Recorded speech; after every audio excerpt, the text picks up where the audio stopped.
This will be a response to Stardusk, also known as the Thinking Ape. Now, before the response proper, I want to read off a few poll results on support for equal custody of children in divorces. So there was one in North Dakota in 2014. Women supported equal custody rights measure at 45%. Men supported it at 43%. A YouGov poll asked multiple questions, one of which was custody rights. Women supported equal custody rights 83% of the time. Men supported it 85% of the time. Women were more likely to support more rights for the mother than the men were, though, or favoritism to the mother than the men were. Also in that poll, women were more supporting of Father's Day than men were.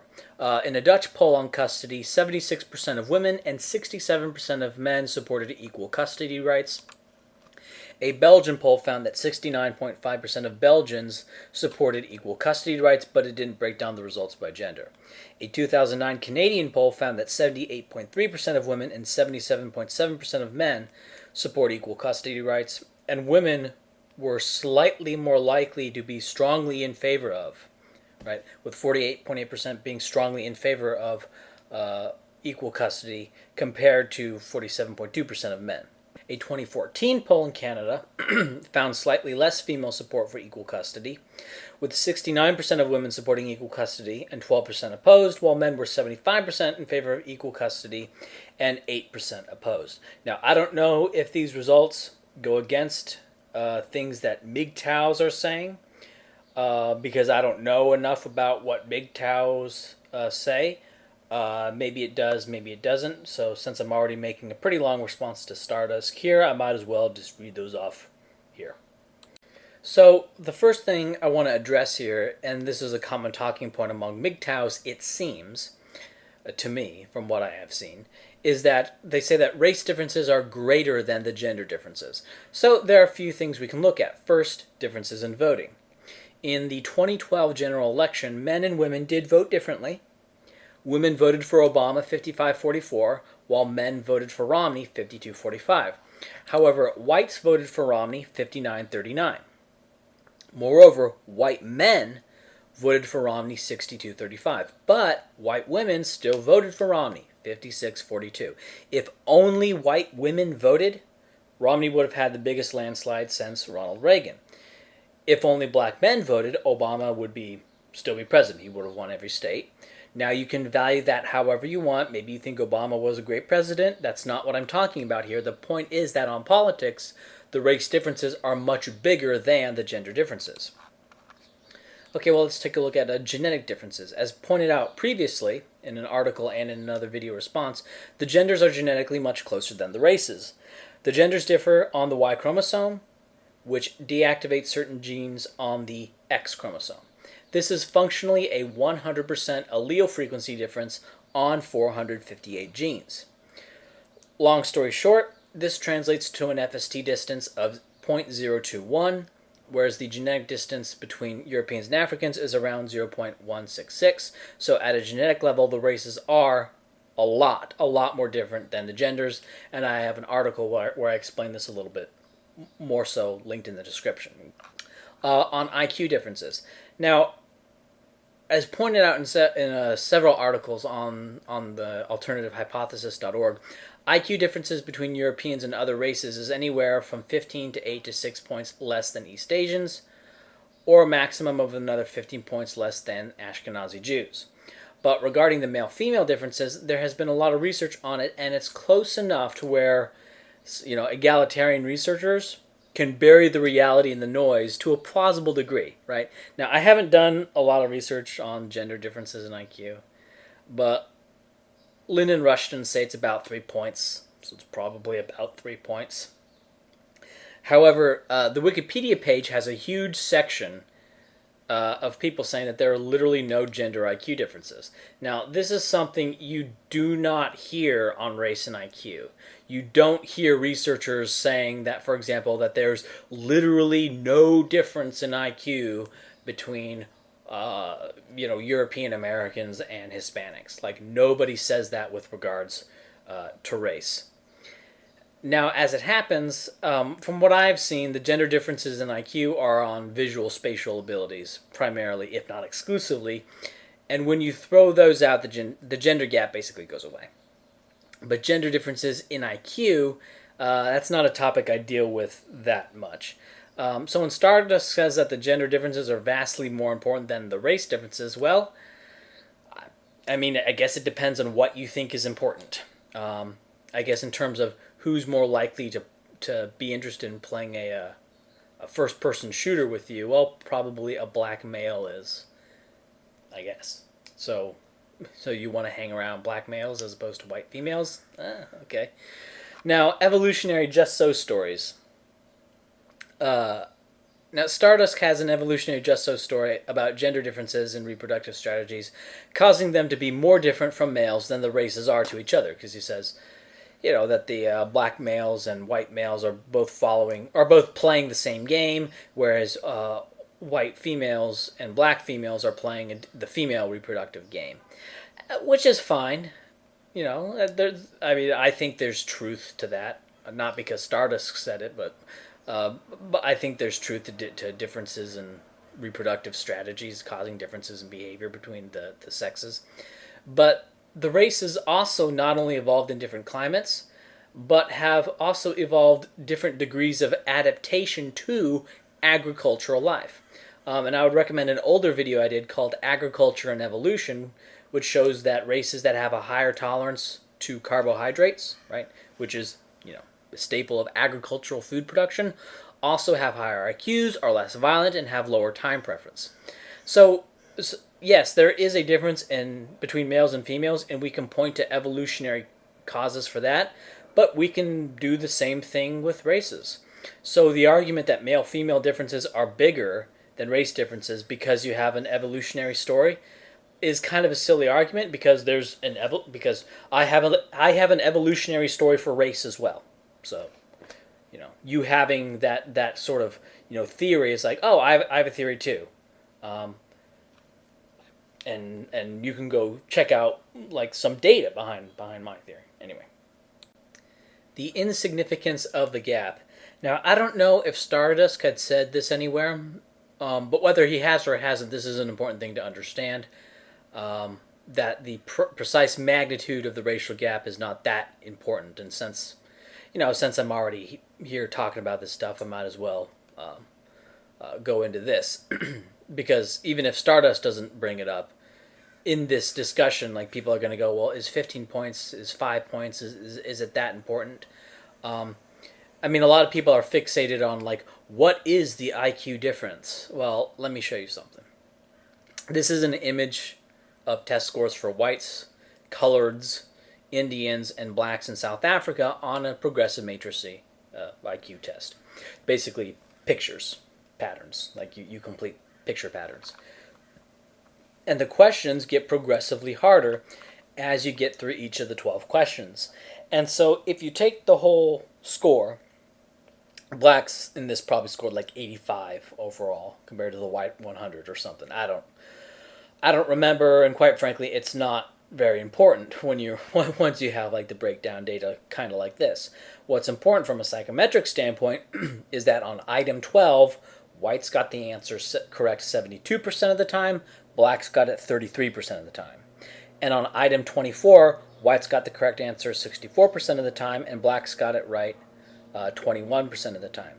Now, if you gave out a very easy test where basically almost everyone got the correct answer, the racial gap would be very small, or maybe go away completely, or in a few instances blacks would score like a point higher, because they got lucky, things like that. And IQ tests like Wechsler, like Stanford-Binet, these are all a mixture of difficult and easy questions, which is to say a mixture of questions with a racial gap and without a racial gap, right? Because the racial gap is bigger on the more difficult question. And it is the combination of these scores on both the easy and difficult questions that produce the colloquial, blacks have an IQ of 85, Hispanics have an IQ of 90, whites have an IQ of 100, Asians have an IQ of 105 that you hear, okay? But on the more difficult questions, though, the racial gap is larger, which is why saying, the black-white IQ gap is 15 points is okay, is like true, but like, but if you just gave the hardest questions, you could say the racial gap is 70 IQ points. Or you could give extremely easy questions and say the racial IQ gap is 0 points. And I encourage people here to take a standard progressive matrix, and I'll have a link to one that you can take online. Obviously, you can't use this for like to get into Mensa or anything. And what will happen is that you will get certain questions where you literally just don't see any pattern, right? You hit a wall. And practically speaking, what is important here is not so much how many of the easier questions you got correct. What is important is where you hit the wall and start being completely unable to answer any questions going forward, right? Not how efficient you were up to the point where you hit the wall. It's where you hit the wall that's more important, right? So for blacks who have IQs of, say, 115, on average, compared to whites, on average, that has more to do with them doing better on easier questions than on how far they could push into the harder questions, right? It's more about mid-range efficiency versus high-end capacity. So I don't know if Stardusk ever said that 15 points is not a big deal and there's a lot of overlap, but there's not going to be so much racial overlap the more difficult the questions get. And so you'll probably have an easier time explaining a complex concept to a white person than to a black person, even if they have, quote-unquote, the same IQ. Regression to the mean. Now, there are two ways in which mental traits of races, and in general, regress to the mean, i.e. there are two senses in which I'm using this term. The first is an intergenerational regression to the mean, and the second is a trait regression to the mean. So for intergenerational regression to the mean, the best predictor for the IQ of someone is their mid-parent IQ, right? Take the average of the two parents, plus the IQ of their race divided by 2, right? And there are several studies confirming this. This may, you may whine about this, but like this is true facts. The second way regression to the mean differs with race is with regards to the individual traits. Take 3 things, for example, that blacks and whites will differ on. Say they differ on IQ, conscientiousness, and time preference, just using those 3 things. And give each a score on a scale like IQ, with the white average being 100. For a white person with an IQ of 100, their conscientiousness will probably be 100, and their time preference will probably be 100. Take a black person with an IQ of 100, and their conscientiousness will probably be, halfway between 100 and 85. It'll be like 92 or 93, maybe higher, maybe like 95. And their time preference will probably be halfway between 100 and 85. So while, yes, you can take a single trait and point to all these blacks or Mesoamericans who overlap the white distribution, and massively so, but for each trait, there is a regression back to the racial mean. And a black person with an IQ of 100 is going to act blacker than a white person with an IQ of 100, right? Because IQ is just one personality trait. Now, actually, it's an index of multiple mental tests, but you get the idea. Now, if you wanted to argue that the races weren't so different, what you'd want to do is look at the distribution of traits between the races for individual traits, right? You would not want to compare indexes of traits, because the more you index things, the more dissimilar the races will become, because the more you're going to have these regression effects. Because while you can find lots of blacks who fall within the white normal range for IQ, far fewer of them are going to fall within the normal white IQ range, the white conscientiousness range, and the white time preference range. Add this to the fact that the next generation again is going to regress back to the mean of the breeding population that they came from. I don't want to get into genetically why that is, why there's like things run in the family, quote unquote.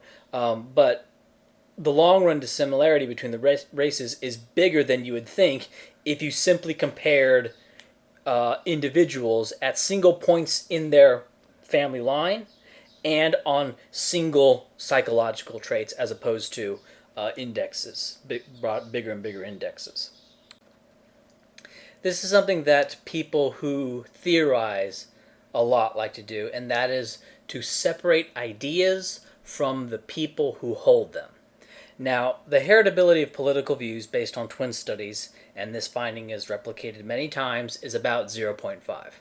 Now, I personally think that, like with IQ, there is a political views G factor, a general political views factor, that is more heritable than your current views at a given time. Current views can be blown in all directions based on what you just so happen to listen to. The more important thing would be one's latent political tendency. Now, unlike with race and IQ, the heritability of the gap between races, right, the proportion of the gap that is due to genetics, is not something that I know about at all, but it's a very important thing. However, since the heritability of political views in general is about 0.5, the gaps between the races is also probably 50% due to genetic differences as well. And yet I know about the plants and the different soil, and within group heritability is not necessarily the same as between group heritability, but that example of plants in different soil is not meant to be a description of the world as it actually exists. It's meant to be a cautionary tale that within group and between group heritability are not necessarily the same thing, but they can be. Okay, how different do you think the soil really is for the different races in the United States? And whatever environmental differences between the races that are relevant to political belief formation may increase or decrease the between group heritability. For example, Hispanics are less likely to go to college than whites. Okay, Hispanics are also more genetically predisposed to being socially liberal than whites are, let's say. Let's stipulate here. However, whites go to college more, which has an environmental effect of making them more socially liberal. Thus, the environmental impact reduces the white-Hispanic difference on social liberalism, right, on the social liberalism, social conservatism scale, making the aggregate gap not only entirely a result of a genetic difference, but the true genetic difference in social liberalism is being masked by the environmental factors that actually reduce the white-Hispanic gap. Now, this example is a little bit speculative, but I personally believe it to be true, as Hispanics are more socially liberal than whites. Whites go to college more, and whites who go to college become more socially liberal. But even if the heritability of race differences in political views turns out to be much lower than the general heritability, which by default the general heritability should be your starting assumption for the group difference heritability, these differences in political views still exist, and they aren't changing for the foreseeable future, at least not in any good way. And so if you care about economic policy of the future, you're going to need to have the kinds of people who support it. And I'm not talking about libertarianism, I'm talking about consistent property rights and functional courts. Right? Compared to Amerindians and Africans, Swedes are sort of freewheeling capitalists in this regard. One thing Stardusk said that was accurate is that white identity is not a philosophy or ideology. Now, I think the term white identity is best because it covers all people who see things from the point of view of white people. It's not necessarily wanting a single white country, as white nationalism is considered. Anyway, imagine if Germany, the government passed laws against Randian objectivism. And despite these laws against objectivism, groups of objectivists kept forming. Right? And despite endless conditioning, propagandized against the horrors of objectivist war crimes, that may or may not have happened, am I right? Okay. People would still shout out objectivist talking points when they got drunk or enraged or otherwise lost their ability to self-censor. They would just sort of default into saying these hateful objectivist things, right? That's weird when we talk about it to objectivism. But it says just how different this quote-unquote racism is from an ideology that's a set of beliefs that have to be taught and pounded into people's head. And so when people try to reify whites so much as speaking in terms of European racial interests as being an ism, that's mostly not true in the same way that like saying that there exists such a thing as familyism is not true. It's not an ism. Mostly, there's a certain set of people who I would say turn white identity into a cult, but that's another topic for another time. Primarily, it's not an ideology. It's more basic than that, and that's something that Stardusk I think got right. Another thing that Stardust said was that individualism is good, caring about the family is probably okay. I'm not sure if he's against that. I would be surprised if he is, because almost nobody is. Caring about all of humanity is good, but that anything intermediate between family and all of humanity, well, that's just really stupid and primitive and backward. Ironically, this individualism in Stardusk is probably a highly heritable trait. Sean Last did an excellent article on group differences in individualism, showing that even within Europe, there were differences in individualism between different kinds of Europeans, let alone between Europeans and everyone else. And you may want to say something like, well, German culture is more collectivist, and that may cause the difference. Well, sure, but what would we expect from a people who are genetically predisposed to being more collectivist? I mean, culture doesn't just come down from the sky.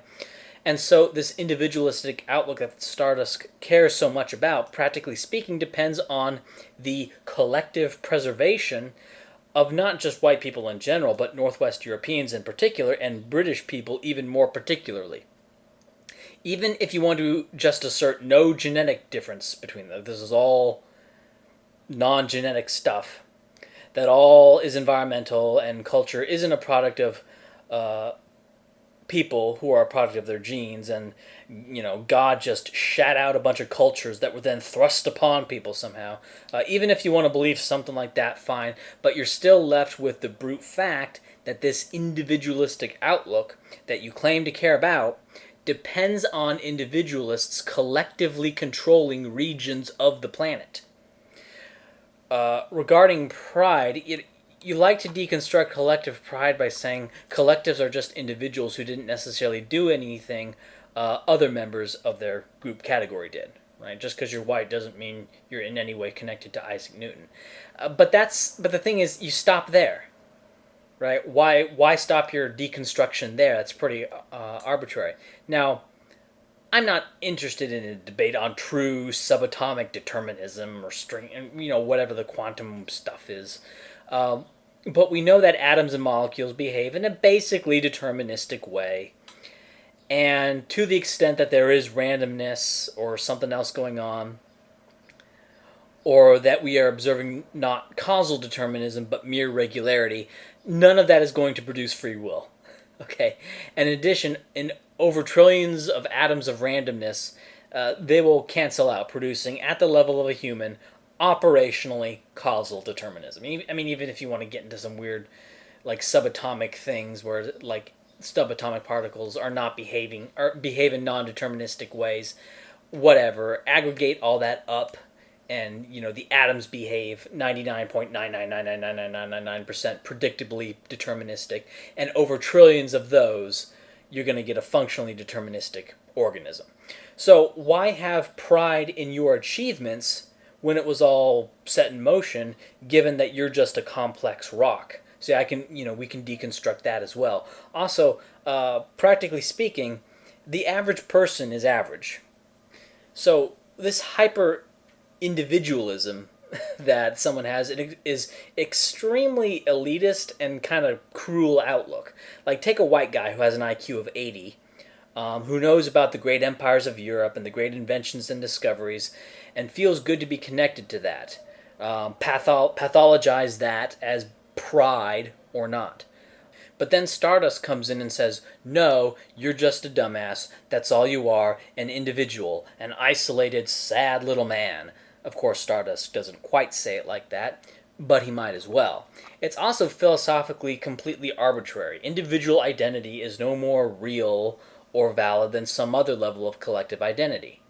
Deconstructing collective identity as simply being individuals only means anything to people who already arbitrarily have chosen individual over collective identity. It's circular, and it doesn't prove anything. The next thing we can look at is diversity and social cohesion. As it happens, despite a constant barrage of propaganda to the contrary, people of the same biological race tend to get along better. More homogenous communities tend to have more civic engagement. They actually have things like churches as a social gathering place, and they do things like saying hi on the street. More diverse areas tend to be more reclusive. People tend to turtle up more in those areas. Another thing to consider is that a high crime rate, that's just the tip of an iceberg. If a population has a high crime rate, that means it has a lot of assholes. That means if you're just trying to go to the store, you're more likely to get harassed. Right? Things that go unreported. That's what a high crime area means. It means a constant peppering of bullshit. In addition, just doing simple arithmetic, we can see that if the U.S. were all white, we would probably be running budget surpluses. And that's including the effects of East Asians and Indians, who are probably even bigger net contributors to the budget than whites are. And we also see that having a lot of non-whites around whites doesn't significantly impact white income. Regions with a higher non-white population doesn't seem to impact white income very much. And even if you were to find a correlation, let's say you found some correlation, okay, what's the causal thing there? Say whites in Oregon are richer than whites in Iowa. Well, what does that mean? Or whites in Massachusetts are richer than whites in Maine. What do you think that means? Let's say white people who live in Los Angeles are wealthier than white people who live out in the middle of Wyoming, and Hispanics tend to go to Los Angeles and not to the middle of Wyoming. What do you think that means? Do you think the higher white income is caused by the Hispanics going in there? Right? Or if so, if only part of it, like how much? Right? I'm saying that if you're going to make that division of labor argument that libertarians like to make, and I don't know if you're going to or not, I'm just trying to cover my bases here, one would need to have more than just theory, because it's not immediately obvious that there's any kind of wage benefit for whites living around non-whites. And sure, you could point to European countries struggling with their budgets as well, even though they're much wider than the United States. But let me ask you this: do you think those countries are benefiting from importing lots of Africans in there? That's my sort of dispute with your dismissal of race. I mean, like you could say, well, Italy's having budget problems too, and they're like 90-something% white. It's like, okay, but fiscal responsibility has never been a calling card for the Italians, and importing Africans, do you think that's gonna help them, right? That's sort of what I'm saying here, is that when this racial diversity, you can say, well, I'm an individualist and I don't care about race, but it's going to have real fiscal impacts in the aggregate. So the costs of racial diversity are extremely high. You may not care about race, and that's fine. You don't care about, race cares about you. So, I mean, the U.S. budget deficit is entirely a function of blacks and Hispanics. Whites are basically running balanced budgets. When I finished the video, I remembered something that I couldn't believe I forgot to add, and this is race-gender disparities in dating. Because remember that races, they co-evolve, right? It's not just individuals evolving in an area. Like, individuals don't evolve, groups evolve in that area. East Asians, for example, have evolved to find East Asians attractive based on certain sex feature heuristics. However, when you introduce another race who has, on average, even more of those sex features, masculine or feminine, to another race, one of the genders of the race gets burned, gets left out. And this happens even if one race has an absolute advantage in attractiveness. There's still going to be certain gender race categories that are going to get the short end of the stick on this. And there are also athletic opportunities being denied. Whites are denied the chance to compete in elite athletics, basically by blacks. Most of the time. I mean, you could say that there's positions that don't require speed in the NFL, like offensive linemen and stuff, whites can go in. But if it requires speed, then whites are kind of shut out by blacks, and everyone else is basically shut out from competitive athletics by both whites and blacks. And so a multiracial state creates a rather brutal world in terms of dating. And you're creating an arrangement that the races did not evolve in, and there's no reason to think that the outcome is going to be fair. That said, Stardust does get a few things right. He appears to recognize racial IQ differences, though I don't know what his views are on the heritability of those differences. He recognizes that racial identity is not an ideology or ism, and he's against mass immigration, at least in a narrow sense. But he has a thin understanding of IQ, holds individualism up as some truth, when really it's just another arbitrary standard, and is too invested in anti-feminism. And I think his focus and time investment in gender issues is a barrier to him recognizing the primacy of race.